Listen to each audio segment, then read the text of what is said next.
Lasa aloha akaloha avy lao fotsiny aloha inony anazy le mitokana ny anazy ivavaka isika de lao fotsiny am'izao aloha re Jehovah Andriamanitra aio Andriamanitra tsara ianao ary manao ny tsara amina isan'andro san'andro na dia mpanota azy izahay tsy matanteraka izay didinao na ny sitraka ao izay tokony ataonay misaotranao indrindra izay noho izany asanao lehibe eo amin'ny fiainanay izany ka nahafahanay mahatratra izao isan-taona ny tolo lehibe sotanana izay tanterahana eto izao misaotra indrindra fa ny fitiavanao sy ny famoram-ponao ny tsy lalanindritranay misaotra noho ny amin'ny fitondranao anay hiakatreto amin'ity tombonao masina ity fa manakambara aminay ianao ary manakolazay tia tatsiaro anay ny amin'izany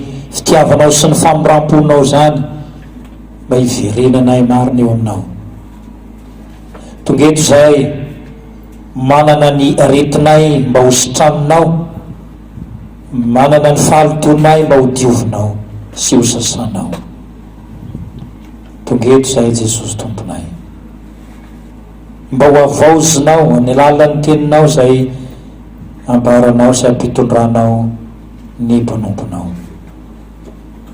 mangalaka amin'ny fananao masina hiasa mahery ao am-ponay mba aizanay mandray ny teninao sy mitahiry zany amin'ny fiainanay ary tsy mitahiry fotsiny fa aizanay miaina amin'izany aizanay maneho zany teninao zany koa amin'ny fiainanay manontolo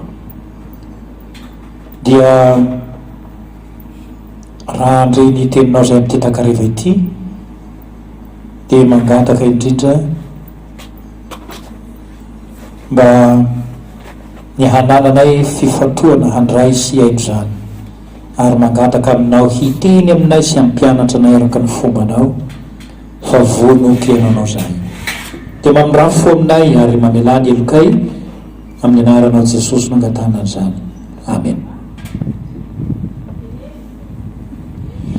voalohany teny ry havana dia misaotra an'Andriamanitra sika noho ny fahatrarantsika ny fahavalo amby roapolo amby zato ny toby lehibe sotanany zao nitondra antsika hitondray izy satria manankolazaina amintsika mandrakariva Andriamanitra, ary dia isaorana azy betsaka indrindra fa ny fitiavany sy ny famoram-pony tokoa no mbola antongavantsika eto.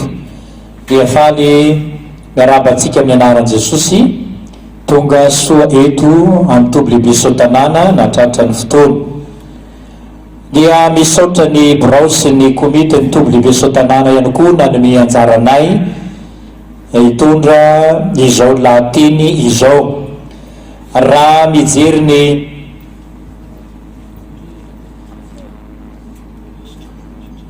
programa tsika dia tokony homaly tolakandro no anatin'andamy tanterana izao anjarako izao, fa no ny antony sy ny andraikitra samihafa izay mbola tsy maintsy ny tanterana. Dia misaotra ny komity nandamina ny fotoana hafana mitondra zao lahateny zao amin'ity takariva ity. Izay anjarantsika araka ny programa dia ny tenin'Andriamanitra voasoratra amin'ny Jeremia 7:10 ka ny 4:11 tapany voalohany. Jeremia 7:10 dia ny 4:11 tapany voalohany.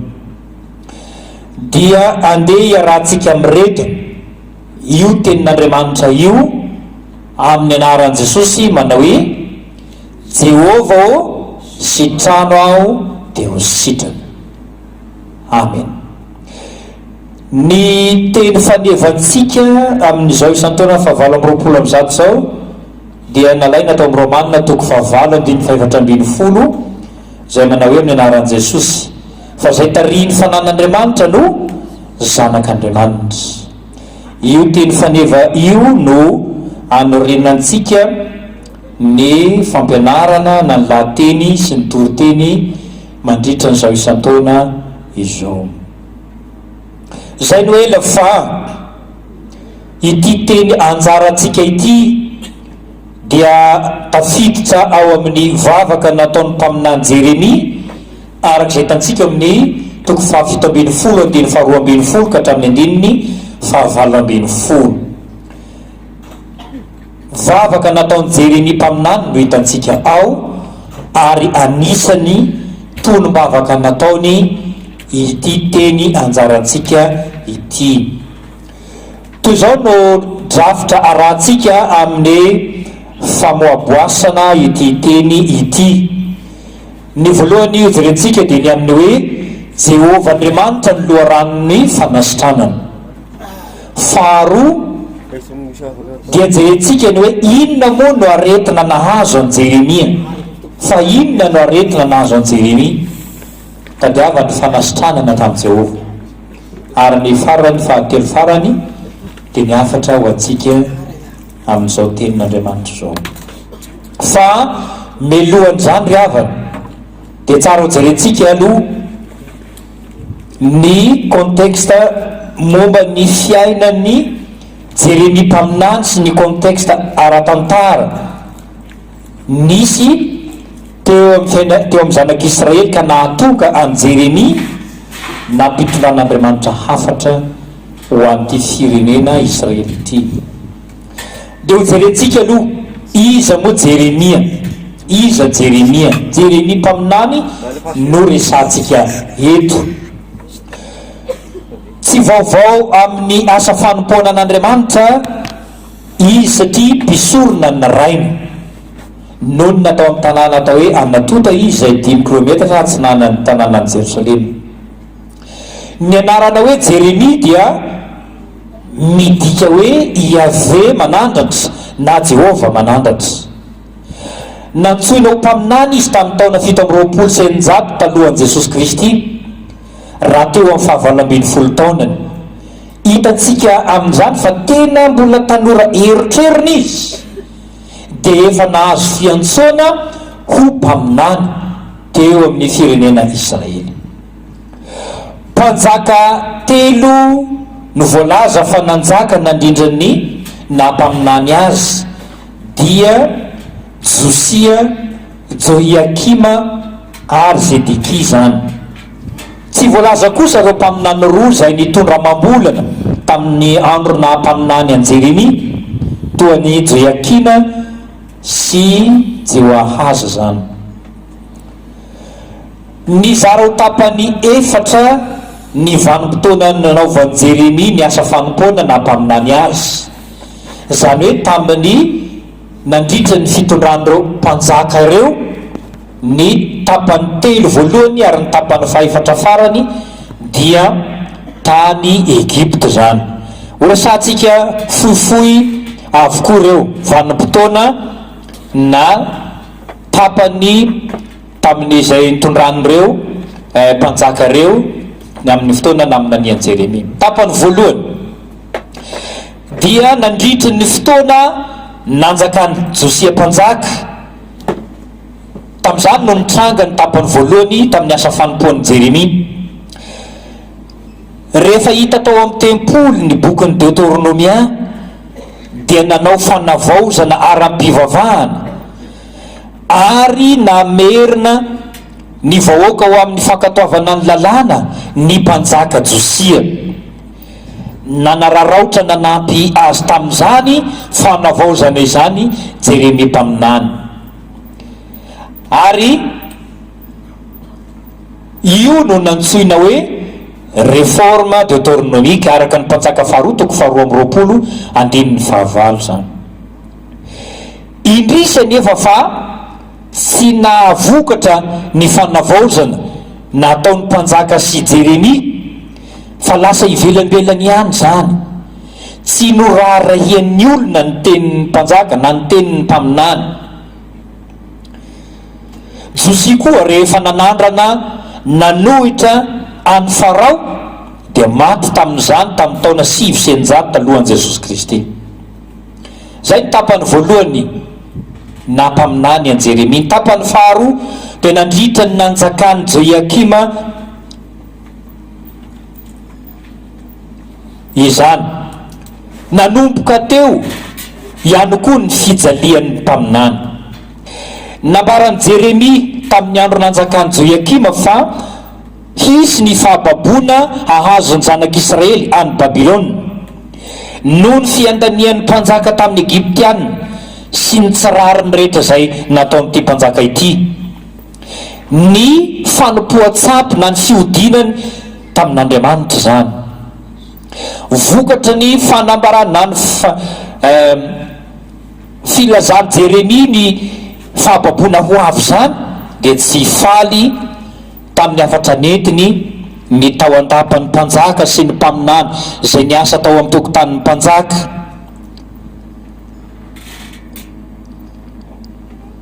Rehefa nandresy ny Egyptianina ny mpanjaka ny Babilôna dia Nebokadnezar zany, dia nanao fahirano any Jerosalema izy, ary dia nitondra babo vitsivitsy mialoha tany Babilôna. Dia ireo tanora taranaky ny andriana, anisan'izany Daniel sy ireo namany telo lahy. Tanteraka ny faminanian'i Jeremia, satria na dia niteny mafy aza ity mpaminany ity, niteny zanak'Israely, dia tsy noraharahiany zany, ka dia navelan'Andriamanitra ho babo no baboin'ny Babilôna izy ireo. Tapany fahatelo dia nandritra ny nanjakany Zedeki mpanjaka no niseho ny tapany fahatelo amin'ny asa fanompoan'i Jeremia. Ity mpanjaka ity koa dia niandany tamin'ny Egyptianina,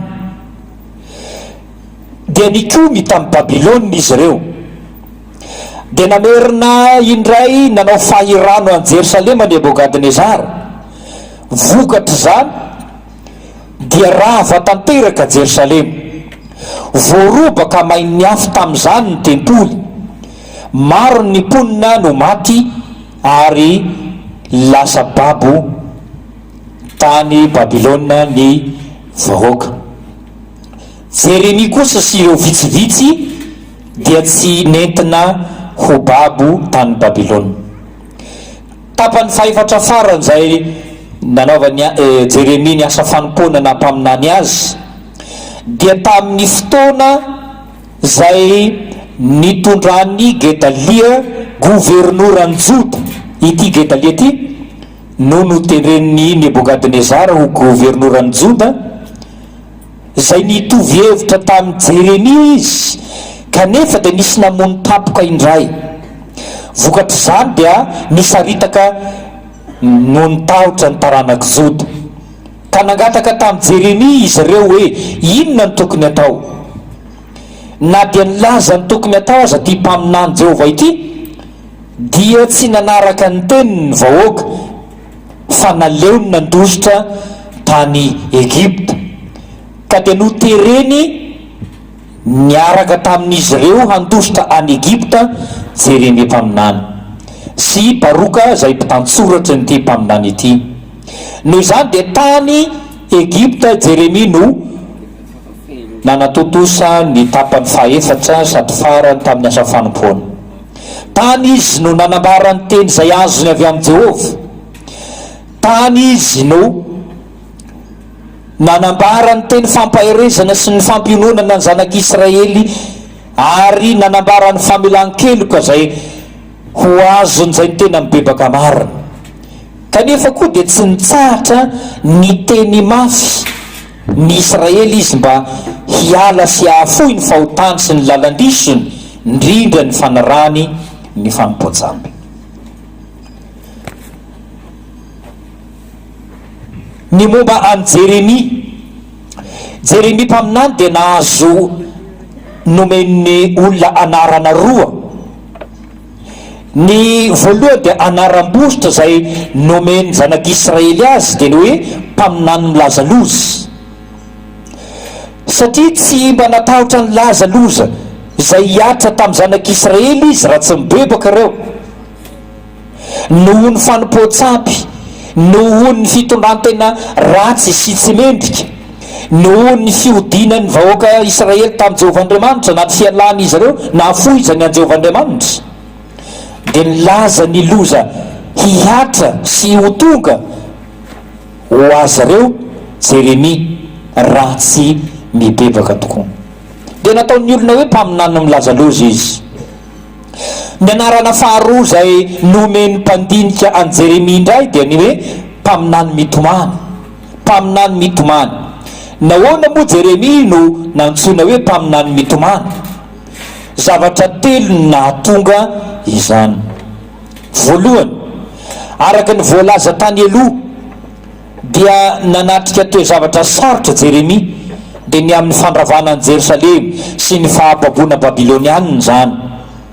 Nahita maso ny faharavana sy ny fahafatesana mahatsiravina izy, ka dia nitomany ho an'ny fireneny. Ho indrindra izy fa ny fahafatesana efa nananika ny varavarakelitsika ka niditra tao andapantsika, araka ny Jeremia 7:20. Ny antony napitomany faharoa, antony napitomany an Jeremia, niaritra fanenjehana izy, tsy nohenona ny teniny, nampahoriana, nolatsaina, ka dia nitomany izy nitaraina tamin'ny Jehova Andriamanitra. Tsy faly tamin'ny afatra zay nentiny matsy araka ny voalazantsika teo ny vahoaka, nefa dia tsy maintsy niteny izy mba hialan'ny olona amin'ny faharatsiana. Ny antony fahatelo nampitomany an Jeremia, ny ainany teo amin'ny tenany sy ny vatany ny fahorian'Andriamanitra nahita ny faharavan'ny olona ka nahatsiarova, nahatsiaro marary Jeremia. Nalahelo Andriamanitra satria hitany ny vahoakany zay notantanany, notiaviny, nokarakarainy, nefa kehitriny dia tsy mino azy fa niala taminy ny fony. Ory sy marary Andriamanitra nahita izany, ary dia niainany Jeremia koa zany fahoriana tao amin'Andriamanitra izany. Tsy mora ny zavatra niainany mpaminany. nataon'Andriamanitra hitany masony ny aretin'ny fireneny, ka izany natonga azy tsy maintsy niteny nananatra sy nanitsy, miatra amanaina izany, ka dia nitaraina sy nitomany mpaminany Jeremia. Reo ny antony telo nampitomany azy ka natao hoe mpaminany mitomany. Izany koa no mampiditra antsika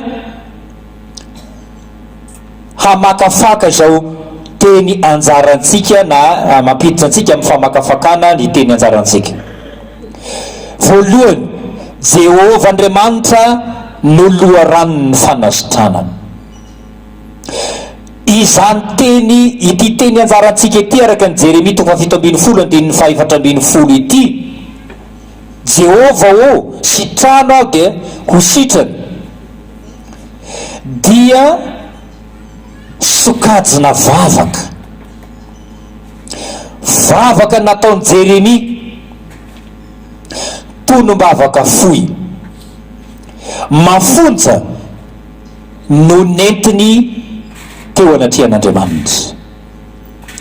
Ny fanontaniana mipetraka dia izao, nahoana izy no tsy nampiasa ny anarana hoe Andriamanitra fa ny hoe Jehova? Satria te hampahatsiaro ny Israely Jeremia fa ity hoe Jehova ity no ilaina nafaka azy reo tamin'ny zavatsarotra mafy indrindra zay niainany fony tany Egypta. Ity Jehova ity no tokony hametrahan'ny olona rehetra ny fitokisany sy ny fanantenany amin'ny zavatsarotra sy manahirana azy eo amin'ny fiainany. Manonona sy miantso ny anarana hoe Jehova Jeremia mpaminany eto amin'ity teny anjarantsika ity. Midika izany fa manana fifandraisana akaiky amin'Andriamanitra izy. Tena hita fa ao am-pony Jeremia manonona izany anarana izany ny finoana sy ny fahatokinan'Andriamanitra. Hita ao amin'izany fanononan'i Jeremia ny anarana hoe Jehova izany, fa fantatry Jeremia fa eo Andriamanitra, tsy lavitra azy Andriamanitra, mahita sy mahafantatra ny mahazo azy Jehova Andriamanitra. Hita ao amin'ny toe-po ananan'i Jeremia amin'ny fanononany ity anarana hoe Jehova na Iavety izany. Ny hoe Jehova dia anarana nentin'Andriamanitra nanambaran'ny tenany araka ny Exodus 7:4 manao hoe izaho zay izy hatrizay ka ho mandrakizay. Manambara ny maha izy azy an'Andriamanitra zany, ny tsy fiovany na amin'ny toetrany na amin'ny asany na amin'ny fombany na amin'ny heriny sy ny fahefany, izany anarana hoe Jehova izany. Ny mpandinika dia milaza fa ny mpaminany dia miresaka amin'ny Jehova ho azy manokana, ka maneho ny tenany ho toy ny olona naratra na marary, na noho ny fahatsapany ny fahafambaraka natao tamin'ny Jehova Andriamanitra, noho ny fahotan'ny olona, na noho ny latsa sy ny fanenjehana ny atra taminy, ka dia nitalao tamin'i Jehova izy mba hanasitrana azy. Kanefa dia hita sy voafono amin'izao tonom-bavaka fohy natao Jeremia izao koa fa vavaka ho an'ny fireneny, ny anasitrana Jehova ny fireneny izany vavaka izany. Efa voalaza antsika teo aloha fa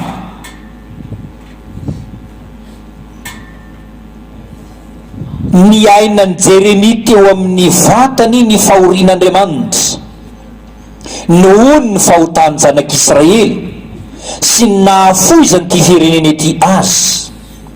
Ory sy malahelo Andriamanitra, tena niatra tamanain'i Jeremia koa izany.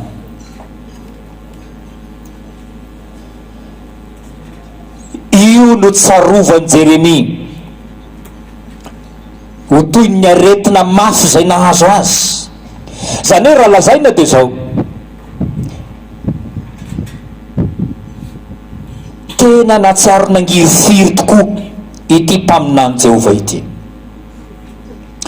Ninoany Jeremia fa Jehova irery ihany no manana hery sy fahefana anasitrana azy amin'ny aretiny izay niatra taminy.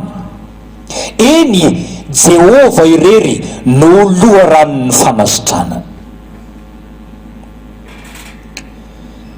Manana endrika fitalahoana sy fitarainana mafy izao teny izao: Jehova o, sitrano aho dia ho sitrany. Manana toe-po mino sy matoky an'Andriamanitra tanteraka Jeremia amin'izany tonom-bavaka zay nataony izany. Manana fanetretena tanteraka izy eo amin'ny zay anatonany an'Andriamanitra ao amin'ity vavaka ity. Asehony Jeremia tokoa amin'izao vavaka izao fa tsy misy famonjena afa-tsy ao amin'i Jehova irery ihany. Vavaka feno fitalahoana vokatry ny fo mino sy matoky fa ho tanterahan'i Jehova amin'izay angatahany, dia ny fanasitranana sy ny famonjena amin'ny fahoriana miatra aminy, mba azahoany midera an'Andriamanitra eo amin'ny fiainany. Hitantsika amin'ny tapany faharoa amin'ny 2:4 izany: ho indrindra izy vonjeo aho dia voavonjy fa ianao no fiderako.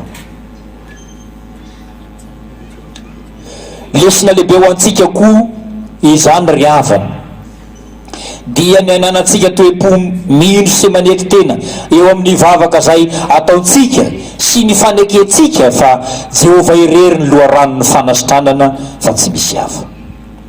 Faharoa, inona no aretina nazo an Jeremia nampitaraina azy mafy?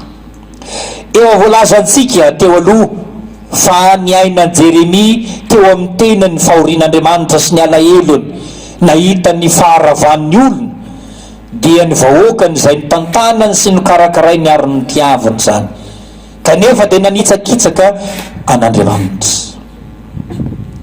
Io fahoriana nanjo ny firenena Israely tany amin'ny fahababoana io, ny aretin'ny firenena dia noraisin'ny Jeremia ho aretiny ihany koa. Tena niatra tamanainy izany. Ny faharoa dia zao: ny fahoriam-po sy ny alahelony mafy, satria nampahitan'Andriamanitra azy ny zava-nisy izay nisy eo, na ny fahafatesana mahatsiravina, ny faharavan'ny Jerosalema, ny fahamaizan'ny tempoly. Jeremia dia nahita maso ny zavatra zay, ny faminaniana zay nambarany ny amin'ity firenena ity.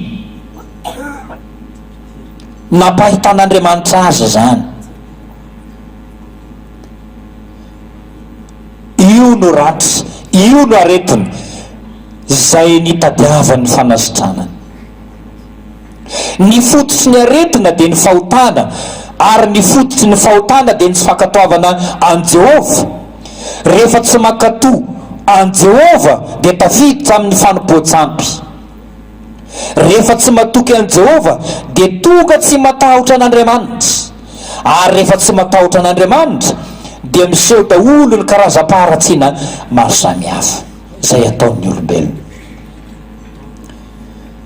Noho izany no mahatonga ny aretina mahazo ny firenena Israely, ary azo ampitahina amin'izany ny zavatra misy mahazo antsika firenena malagasy ankehitriny. Na tsy ary marary Jeremia, raha mahatsiary marary izy dia tsy noho ny fahotana fa noho ny fahotan'ny firenena. Izany no aretina, izany no zava-misy mahazo ity mpaminany ity, nanompo sampy ny firenena, tao ny fijangajangany vahoaka, ny tsy fankatoavana ny lalàn'Andriamanitra, no nahatonga ny faharavana sy ny fahafatesana ary nahababo azy tany Babilôna. Raha lazaina dia zany no fahalovana mahazo ity firenena Israely ity. Afaka mandinika sy mieritreritra koa isika ankehitriny iny amin'ny fiainan'ny firenentsika, moa va tsy tratry ny fahalovana toy izany ny firenentsika amin'izao andro ankehitriny zao? Inona ary no afatra ho antsika ry havana avy amin'ity tenin'Andriamanitra anjara antsika ity? Jehovah Andriamanitra irery ny loharanon'ny fanasitranana. Napahitany Jehovah an Jeremia ny loza niatra tamin'ny Israely, niainany zany ho isika.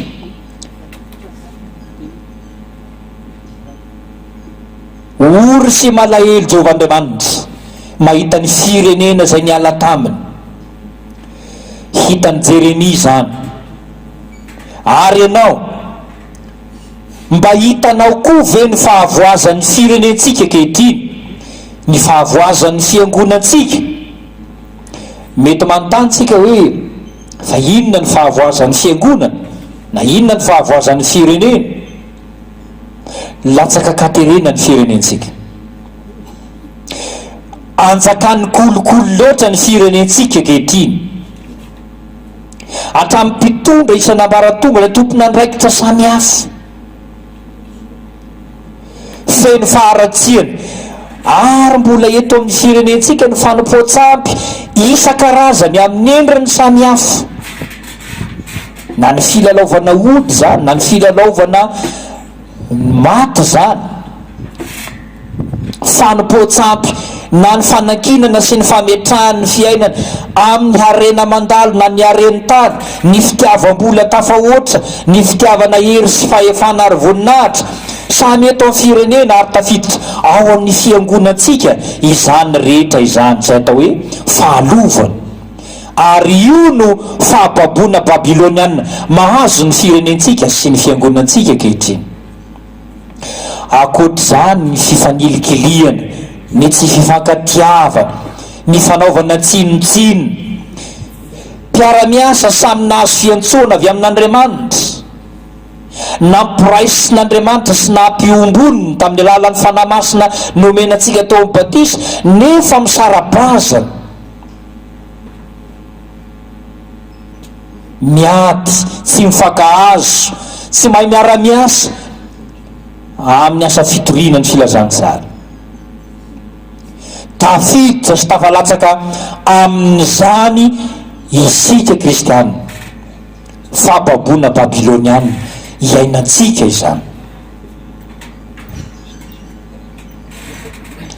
Mba hiainanao sy hitanao ve, na tsapanao ve ny alahelon'Andriamanitra mahita an'izany toe-javatra misy amin'ny firenena sy ny fiangonana zany? Mba fantatsika fifoazana ve? Manahoana ny alehiben'ny alahelon'Andriamanitra sy ny fahoriam-pony mahita ny zanany mivily lalana sy mahafoy azy? Ianao zao no ampahitan'Andriamanitra izany mba handray andraikitra ka hamerina ny olona ho ao amin'Andriamanitra, hitoriny amin'ny fibebahana, hiverina amin'ilay fitiavana voalohany. Ao amin'ny Jeremia 3:30 dia ahitantsika fa Jehovah Andriamanitra dia nanao fanekena vaovao. Ny mampiavaka ity fanekena vaovao ity dia ny fanoratana ny lalàna ho ao amponin'ny olona fa tsy eo amin'ny takela-bato intsony. Ary ny mampiavaka azy faharoa dia ny fahafantarana marina an Jehova ho Andriamanitra loharanon'ny fanasitrana. zany no mampiavaka ny fanekena vaovao hataon'Andriamanitra. Ianao no irahina ho toa amin'ny Jeremia, hamerina ny olona, hampitodika ny olona amin'Andriamanitra, ahatonga ny olona hafoy ny faharatsiana rehetra, hitory amin'ny fahasahiana. Anisany foto-kevin-dehibe eo amin'ny bokin'ny Jeremia ny toko voalohany andininy fahafolo, ny toko voalohany andininy fahafolo. Na dia retsika mandrakariva azy io teny io amin'ny fanokanana mpiandry dia ovakiana eto zany, satria izany ny tena anisany iraka lehibe zay ampanaovan'i Jehovahandriamanitra ny Jeremia. Indro ao manendry anao zao, amin'ny anaran'i Jesosy, indro zao manendry anao izao andro anio zao, hanapahefana ny fireneny sy ny fanjakana, hanongotra sy anjera sy andrava, ary handrodana ary hanorona sy amboly. Fandravana, famongorana, fanjerana, fandrotanana zay tsy avy amin'Andriamanitra, ary fanorenana sy fambolena zay avy amin'Andriamanitra kosa. Mila antsika hanolotena sy hijoro amin'ny fahasahiana izao vaninandro iainantsika izao. Maro ny olona no manamafo, na dia efa toriana ny tenin'Andriamanitra azy, minia mikipy, na dia efa nandray ny mazava azy, dia te hiverina hiaina amin'ny fiainany jentilisy teo amin'ny fahamaizinana indray. Maro ny olona nantsoin'Andriamanitra ho amin'ny fanompoana, nefa te hanao ny fiainan'ny olona zay tsy manompo an'Andriamanitra.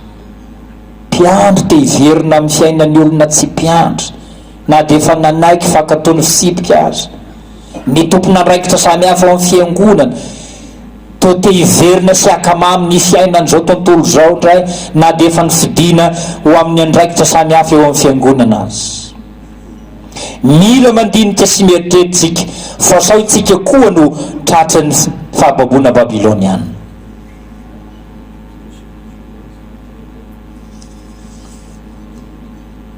Ry havana malala ao amin'ny tompo, miantso antsika ary maniraka antsika Jehova hanao toa any Jeremia. Na asehon'Andriamanitra eo anoloantsika ny karazany zavatra maro samihafa, tsy ny ahatonga antsika ho kivy na hitanondritra na hamoy fo, fa ny ahatsiarovantsika tena fa mila mandray andraikitra tsika, mila mitory marina ny filazantsara'Andriamanitra tsika, mila manambara marina ny amin'i Jesosy ilay tompo sy Andriamanitra tsika. Marary ny firenentsika, marary ny fiangonantsika, aoka ny fanan'Andriamanitra zay efa nomenantsika no hiasa manan-kery eo anivon'ny fiangonana, fa raha ny fanan'Andriamanitra no miasa mampiray sy mampiombona antsika, dia ho lavorary ho tomombana ny asa rehetra. Araka ny teny fanevantsika dia ny hoe zay tarihin'ny fanan'Andriamanitra no zanak'Andriamanitra. Tarihin'ny fanan'Andriamanitra hitodika sy hiverina eo aminy isika, tarihiny sika eo amin'ny fanatanterahana ny asa zay anarahana antsika, tarihiny fanan'Andriamanitra tsika mba hiaina amin'ny tenin'Andriamanitra, akatoy ny tenin'Andriamanitra. Zao no laza amin'ny tantara faharoa toko fafito andiny fahefatra ambin'ny folo. Raha ny oloko nantsoina amin'ny anarako hibebaka hitady ny tava koa Jehovahandriamanitra dia hanasitrana azy aho, hanasitrana sy hamonjy ny firenentsika Andriamanitra. Noho izany tsy ny mivavaka ihany no tokony ataontsika, fa mila mihetsika isika manao zavatra hafa isika mila mahafoy zavatra rehetra isika izay ananantsika mba ho fampandrosoana ny asa fitoriana ny filazana tsara, ahatonga ny olona na ny vaoaka malagasy hahalala fa Jehova no Andriamanitra. Mahereza ry havana nitondra antsika eto amin'ny tolo lehibe sotanana Andriamanitra ho ampahereza, ho ampionona ary mba hanovohery entantsika manatanteraka ny asa izay nirahanantsika. Amen. Vavaka isika. Misotranao zahay Jesosy Tompo, fa Andriamanitra fitiavany ianao, tsy mahafoy anay, tsy mandao anay amin'ny toe-javatra sarotra hatrenay. Misotranao no fanomezany toky omenao anay, fahanasitrana anay ianao, iaino sy andray ny fitaraina anay ianao. Tareo fanamasina nefa izay mba hanananay toe-po manetry tena tokoa amin'izay anatonana ianao. Ankehitriny ary Jesosy eo henoy ny fitarainanay, na ho an'ny firenenay, na ho an'ny tenanay tsirairay, na ho an'ny ankonanay sy ny fianakavianay, na ho an'ny fiangonanay, henoy ny sentomponay, satria dia fantatro tsy miafina aminao tokoa ny zava-misy. Vonjeo zahay dia vovonjy, sy Jesosy Tompo, sitrano zahay dia ho sitrana. Amin'ny anaranao Jesosy no angatana izany vavaka izany. Amen.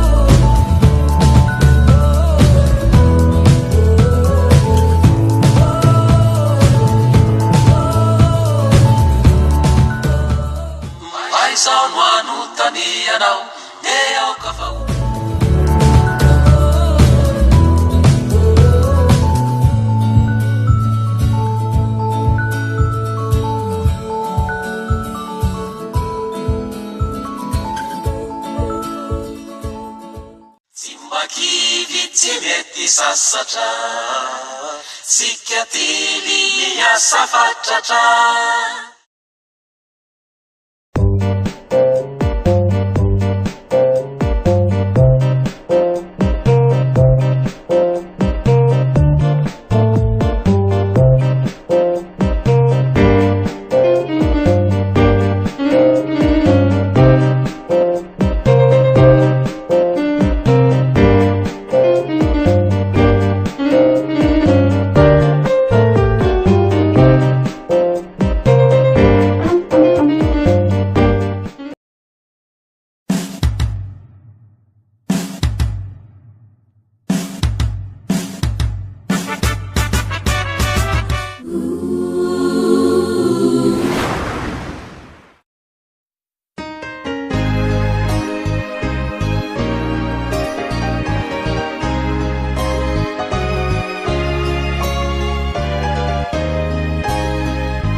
Sayang now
mahereza mivavafa ajamanitra malala mihevitra yatanana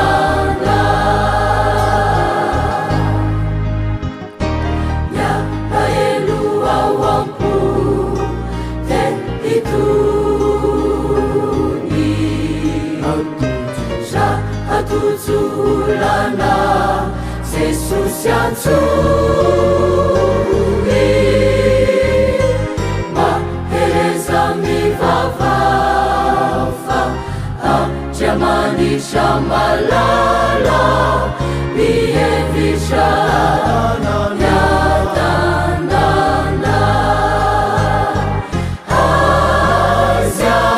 azianao Jesus efa mianjanao acinela naniri niverenana au apetrau amini ye wabela tanani iadana ananisha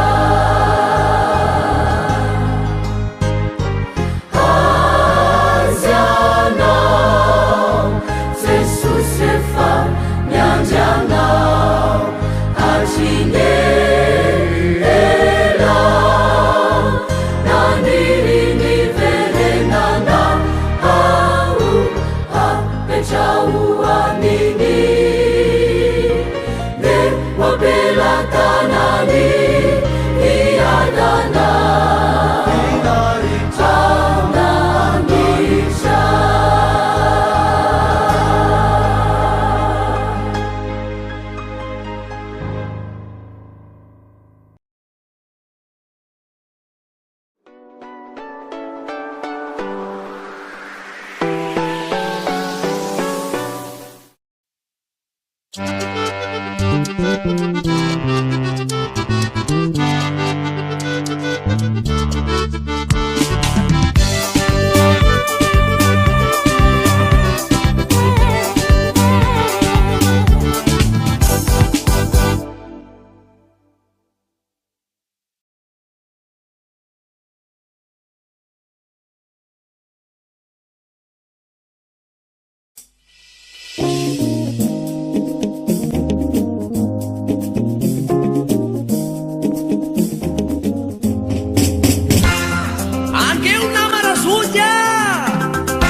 Kantunir zavaboary tomitony ny foko ndraindra ireo ataoko sary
masukate apetongela na yasa ike siala namudalo anagula wakamefia dana teta maruge sikia tasiria ia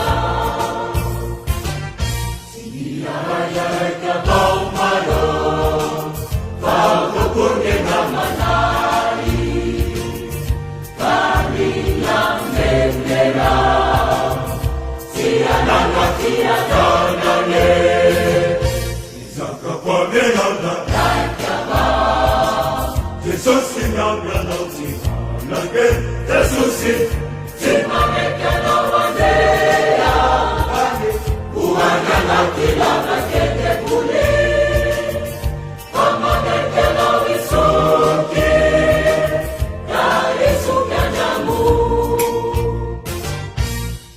Marungera si e fami boki si umbi vala na humbi Jesus si mangake ulu sara fanye panuta ibe bake Jeda shaira kira me five luma da kashimbange finua Izange fangarange Dani babi ye azufizalia imaro Abara pamina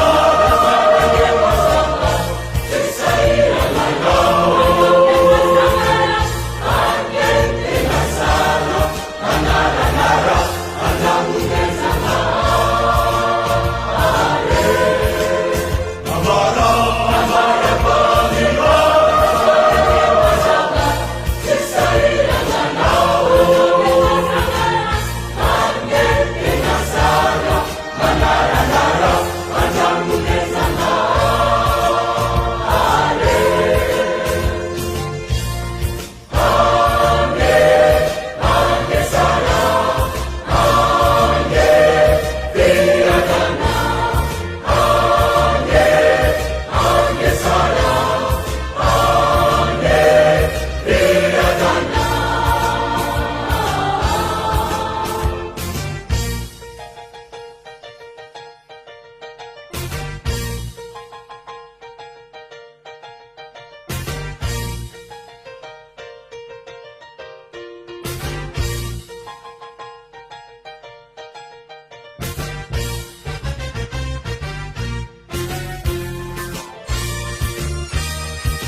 Jesus itimana vakavake Jesus itimane tinangate Simampa kaute Simadara na wakakuge Marufa hotana Nakwana Jesus itamane tinangate Alawe Bitu wakafamanenye Magingana yetukuzana ale Tanu mafipaza vela Inge famutena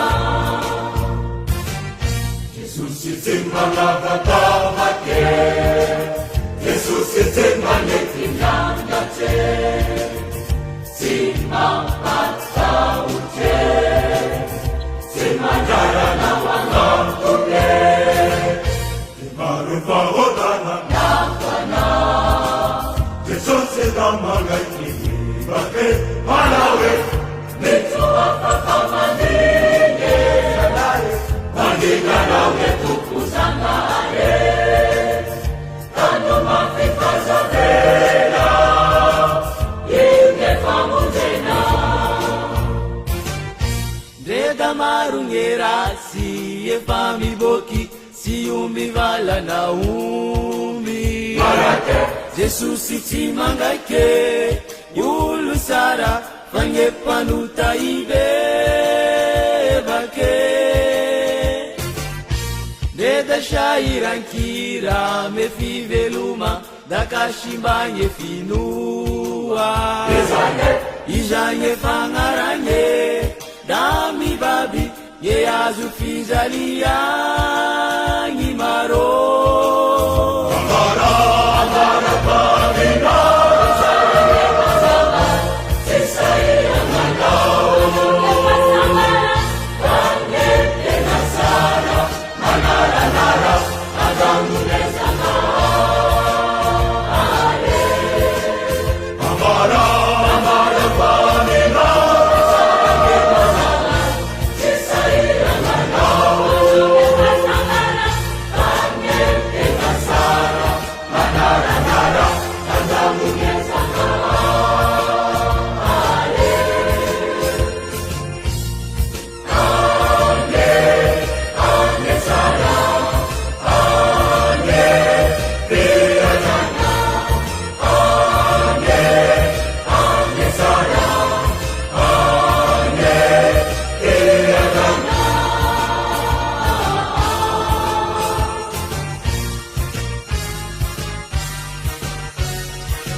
Kau satarina ya timilani cha tia milai fu